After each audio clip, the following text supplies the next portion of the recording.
This is our attempt at recording in the woods. Alright, so what I was talking about was the original Matrix story.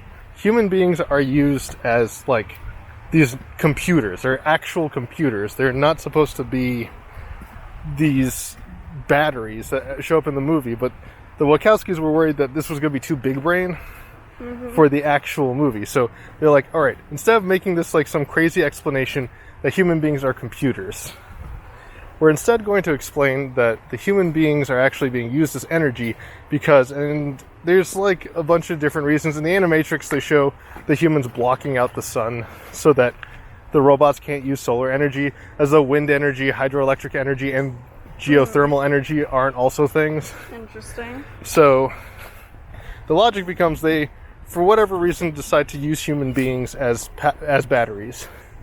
And while that is stupid for the Matrix, a place where they decide to put humans just like in pods and make them atrophy into being batteries, it's actually something that a lot of researchers and engineers have been looking at.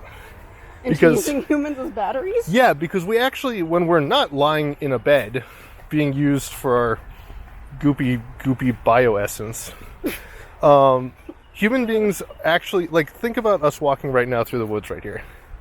Every step we're taking is energy that's actually, it's not just expended, a fair amount of it's in a way wasted, because we have kinetic energy that's going straight into the ground. We're displacing our body just to perform the act of movement.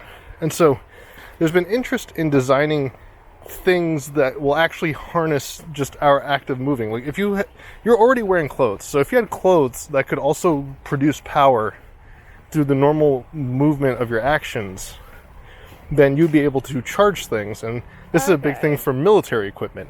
So kind of like just the movement of your clothes is being transferred into something, and that's charging like a battery or something like that. Yeah, it's this idea that as I'm walking, if I'm already going to be dressed out in like full kit for being an army guy or just anything, then why do I need to make this guy carry a giant battery when I can just give him a battery that is actively being charged by him moving? And this is also a big thing about active camouflage, is if you're going to make something that's a bunch of LEDs and cameras, technically speaking, the LEDs and cameras don't actually take that much power to run, because think of how your phone works.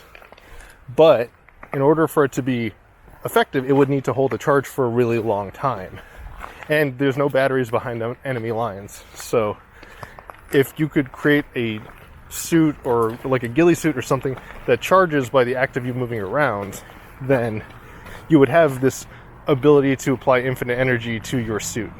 I mean, don't they have things kind of like, don't they have like those like flashlights where it's like you shake them and that's how...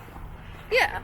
So there's a lot of different ways to do this. One of them, so think of mechanical energy, right? Mechanical energy is just the act of storing, or is just the act of generating power by movement. Yeah. And the easiest example of this is, like, I have watches that are self-winding watches. They have a little weight, and just the act of me swinging my arm back and forth and moving around causes the weight to swing back and forth and ratchet the spring tighter. So the spring is continuously generating energy. Now, is it ratcheting it at the same rate that if I was actively sitting there ratcheting it, it would work? No, but because it's just collecting my passive energy, it's allowing me to use that energy in to power my watch. And then the same idea can work here, where you have, so there's actually like the idea that your body, this is going to sound crazy, like one of the most far out ways is your body actually has electrostatic energy across it. Yeah. This was supposed to be part of how they describe energy in the Matrix.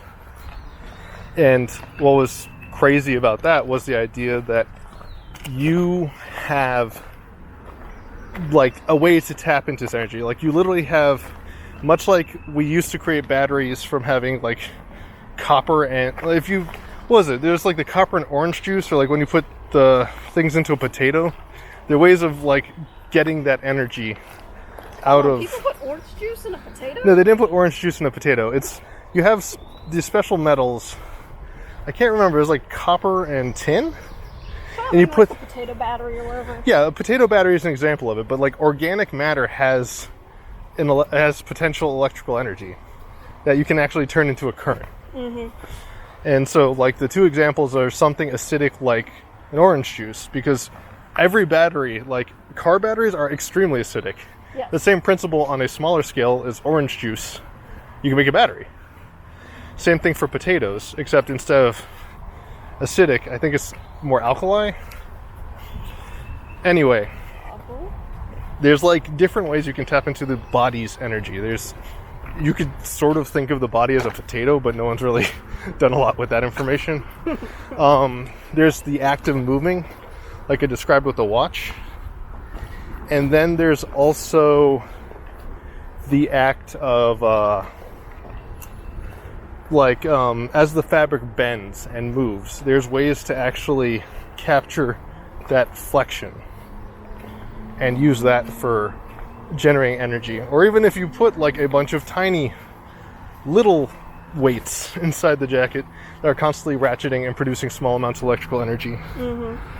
Things like that could all capture this potential and then store it into a battery for later use. That's cool. Yeah.